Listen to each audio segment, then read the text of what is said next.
Не стана много ясно горе при президента. В крайна сметка вървят ли разговори с Продължаваме промяната Демократична България в опит да ги убедите за това, че те трябва да ви подкрепят в идеята за анти-ГЕРБ и анти-ДПС коалиция? Водили сме разговори с знакови хора от ППДБ и смятаме да продължаваме да ги водим тези разговори. Решението зависи от тях. Защото в момента, няма да ви кажа кои са, в момента ситуацията е следната. Или ще се създаде правителство, което ще изключи ГЕРБ и ДПС и ще нормализира отчасти поне българската политическа система, или ГЕРБ и ДПС ще създадат правителство, което ще изключи тока на политическата система. Как ще убедите Продължаваме промяната Демократична България, които вчера казаха, че няма как заради геополитически различия с вас да влязат в такава коалиция? Ние, още в самото начало, когато ние започнахме да говорим за това, че искаме третия мандат, заявихме ясно и категорично формулата за успеха, когато имаме разминавания и различия. Когато две политически партии спорят, арбитърът винаги е българският народ, в конкретния случай България. Българските граждани са тези, които, когато има разминавания между вижданията, дават превес на едната или на другата гледна точка. В този случай това се решава между избори с референдуми.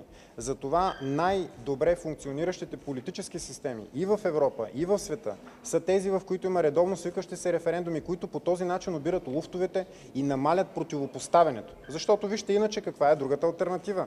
Правителство, даже ние казваме ГЕРБ-ДПС, не е правилно. Правителство ДПС-ГЕРБ в този вид и формат, който ни очаква и който се задава, Борисов ще е младшия партньор на Пеевски, а ДПС на практика сепарира нашите региони, създава отделни анклави, в които и полицията, и прокуратурата, и съда, и бизнеса, и общинската власт, всичко е в техни ръце. Ако това нещо се мултиплицира на национално ниво, Бог да прости Българската република, разбирате ли? И в този случай ППДБ имат два варианта. Или ППДБ приемат варианта да разсъждават в момента за съставянето на общ кабинет с консенсусни фигури срещу ГЕРБ и ДПС за България, или подаряват властта на ГЕРБ и ДПС. Това са двата варианта. Отношение на величие, които ви обявихте за чужд проект. Да, вижте, избирателите на всички български политически партии са български граждани, които ние трябва да уважаваме. Може да не харесваме, може да не уважаваме, може дори да презираме избраниците им, но сме длъжни да уважаваме тези избиратели.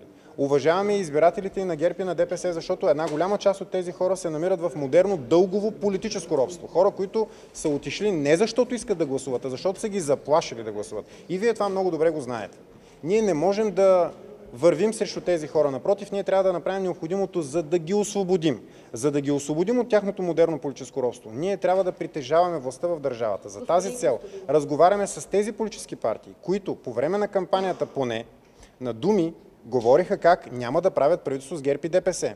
Кои са тези партии? Възраждане, ППДБ, Има такъв народ, БСП, Величие. Нали така? В тази ситуация, ако тези политически сили се съберат заедно, има правителство, което изключва ГЕРБ и ДПС. Ако не се съберат, няма. Но в този случай вината ще е на тези, които са излъгали своите избиратели. Има такъв народ, обаче също поискаха да правят правителство и третия мандат. Възраждане ли ще бъде този премиер? Как да ви кажа от сега, при условие, че ние дори не сме първо получили третия мандат, после не сме седнали да разговаряме с другите. Визията е, че е възможно да бъде и от Възраждане, ако не срещне подкрепа, няма да бъде от Възраждане. Това означава консенсусна фигура, нали? Консенсусната фигура означава, че трябва да бъде приета от абсолютно всички други политически сили. Ситуацията в момента... Да, вижте, много хубав въпрос. Има изключително много неизвестни в това уравнение. Но едно е известно със сигурност. Българската държава в момента се намира в агония. Тя се намира в агония заради това, че имаме два много тежки камъка, които са легнали върху нея, буквалния смисъл на думата, я задушават и я смазват. ГЕРБ и ДПС. Ако не се направи необходимото, за да може да бъдат преодолени и премахнати, това означава, че българската държава просто ще бъде доубита. Това е истината. И ние, разбира се, като хора, които се занимаваме с политика, сме длъжни да даваме решения. Дали ще станат? Не знаем. но сме длъжни да направим всичко, което зависи от нас. Както виждате, господин Костадинов от ППДБ. разговорите продължават. Ако третият мандат отиде в Има такъв народ и те предложат същото, например, така, всички да се обединят в една такава коалиция, вие бихте ли подкрепили трети мандат в такава коалиция, но на друга партия? Ако няма ГЕРБ и ДПС вътре в уравнението, сядаме да говорим. Още днес. След изборите в хода на цялата кампания поставихте 5 условия. С оглед Точно така. коалиция без ГЕРБ и ДПС, склонни ли сте на компромис? Горе при президента казахте, че политическите сили трябва да направят компромис с... Компромисът мисля, че е ясен. Референдуми за всяко едно от тези условия.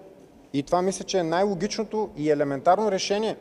Когато, примерно, да кажем, ние казваме, че България трябва да напусне, айде да почнем, примерно, с основното, за което ние се борим. За запазването на българския лев. Ние искаме референдум. Какво повече и какво по-нормално от това да се питат българските граждани? Същото нещо може да се случи за всеки един от другите въпроси. И в този случай, като излезе български народ и гласува, разбира се, трябва да се промени преди това и самия закон за референдумите, защото в момента, примерно, той забранява референдум за членство на България в НАТО, да кажем. Но за другите въпроси няма проблем. И в този случай вече, ако ние действително всички български политически партии мислим за българския народ, това, което трябва да направим, е да се обърнем към него, за да му дадем възможност той сам да реши. Това означава даване на възможност на българската държава да си поеме въздух, защото иначе тя, още веднъж ще ви кажа, агонизира. Правителство на ГЕРБ и ДПС на практика ще... Само секунда, прекъсвате ме, извинявайте. В тази ситуация ние просто нямаме друг вариант. И решенията, които ние предлагаме, не сме ги измислили ние. Това са решения и формули, които действат в цяла Европа и в цял свят. В такава една ситуация, когато има политическа криза, която е в резултат на това, че старото статукво се руши, а новото все още не е успяло да набере достатъчно сила и енергия, обръщаш се към народа. Народа решава в този случай с референдуми. В този смисъл възраждане на преговорите влиза с условие. Първо, промяна на закона за прякото допитване до гражданите и второ, провеждането... Ние сме внесли такива промени още в предишните няколко парламента. Между другото, включително и Има такъв народ бяха внесли такива промени. Ние там нямаме почти никакви разминавания по отношение. Включително, ще ви припомня и по отношение на това да се намали бройката на хората, които в момента са нужни, за да се проведе референдум, както и съответно за да бъде признат референдум и така нататък. Питате ме за консултативен съвет. Да, смятаме, че трябва да се свика такъв съвет. Консултативният съвет обаче се свика от президента. По негово решение президентът каза, че няма да свика такъв консултативен съвет. Кога е следващата част от разговорите с ППДБ за коалиция анти-ГЕРБ-ДПС? За да станат тези разговори факт, трябва да видим първо какво ще се случи с първия мандат. Защото виждате в момента, че има изключително тежки слухове за напазарувани депутати, за някои други елементи влезли в колаборация с ГЕРБ и ДПС. Нека да видим първо, защото може да се окаже накрая, че няма да има въобще да коментираме каквото и да било. Благодаря. Не. Ако трябва да създадете коалиция ГЕРБ-ДПС, ще се коалирате ли с Величие също? Ще ги приемете ли, така да се каже, и те като подкрепа? Тук не говорим за коалиция. Тук говорим за общо управление, което споделя ценности, които са на първо място нормализация на държавата. Между другото, ако трябва да говорим по този начин, една от основните опорни точки на ППДБ, заради която всъщност беше и създадена самата коалиция, беше съдебна реформа и борба с корупцията, нали така? Ние сме ги подкрепили в почти всички тези техни борби, включително ще ви припомня, че благодарение на Възраждане и на нашите гласове в 47-то Народно събрание беше ликвидирана една от бухалките на ГЕРБ, специализираната прокуратура. Тогава ние гласувахме за премахването. С нашите гласове мина, защото иначе нямаше как да стане. Ако помните. Ние нямаме разминавания по тези въпроси. Това, че примерно да кажем, те имат други виждания по отношение на външната политика. Имаме решенията и казах какви са те. Референдуми. Защото очевидно е, че нито ние сами, нито ППДБ сами, които имат един депутат повече от нас, само, едва, можем да определяме самостоятелно външната политика на страната. Нито ние имаме това право, нито те имат това право.